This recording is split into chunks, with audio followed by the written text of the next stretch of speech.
अस्सलामु अलैकुम वरहमतुल्लाहि वबरकातुहू। उर्दू बियॉन्ड बॉर्डर्स में मैं आपका खैर मकदम करती हूँ।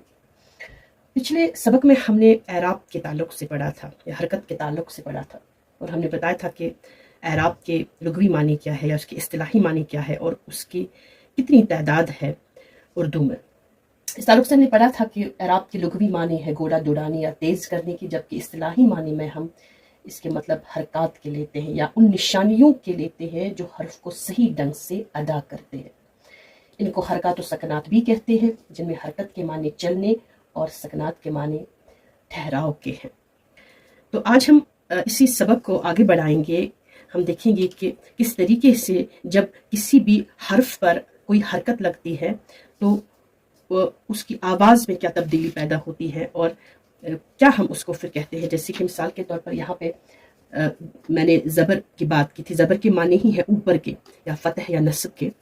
तो अगर किसी हर्फ पर यह हरकत लगे, जैसे कि मिसाल के तौर पर मैंने यहाँ पे हर्फ लिखा बे, बे पर अगर हम ज़बर डालेंगे फतह या नस्ब तो बन जाएगा बा।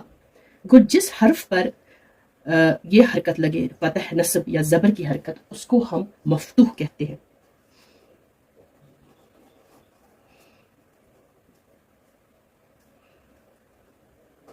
गो मफ्तूह वो हर्फ है जिस पर ज़बर की हरकत लगे, यानी कि बा बन जाएगा बी। इसी तरीके से कसरा जर या ज़ेर, ज़ेर के माने ही है नीचे। अगर यही लफ्ज़ हर्फ में लूँगी बे और इस पर ज़ेर लगेगी या कसरा लगेगा या जर लगेगा ऐसे, तो ये बन जाएगा बी। और इसको हम उर्दू में इसको हम कहते हैं, अब ये मकसूर लफ्ज़ है, यानी कि जिस हर्फ पर ज़ेर लगे उसको हम मकसूर कहते हैं। मकसूर वो हर्फ है जिसके नीचे ज़ेर हो या जिसके नीचे कसरा हो या जिसके नीचे जर हो।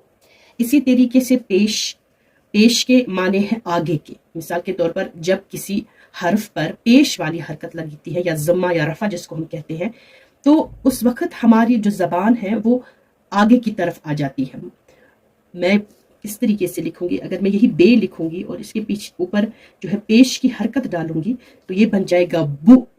वो आगे की तरफ होंठ भी आना और आगे की तरफ जबान भी आना, इसीलिए हम उसको पेश भी कहते हैं, जुमा भी और रफा भी। और जिस हर्फ पर पेश की हरकत लगे उसको हम कहते हैं मरफू।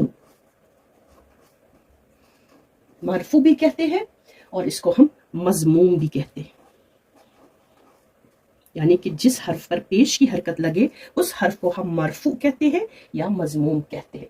इसी तरीके से तशदीद, तशदीद जिस हर्फ पर तशदीद की हरकत लगती है वो जो दो की आवाज़ निकालता है। मिसाल के तौर पर अगर मैं यहाँ पे लिखूंगी लफ्ज़ इस तरीके से,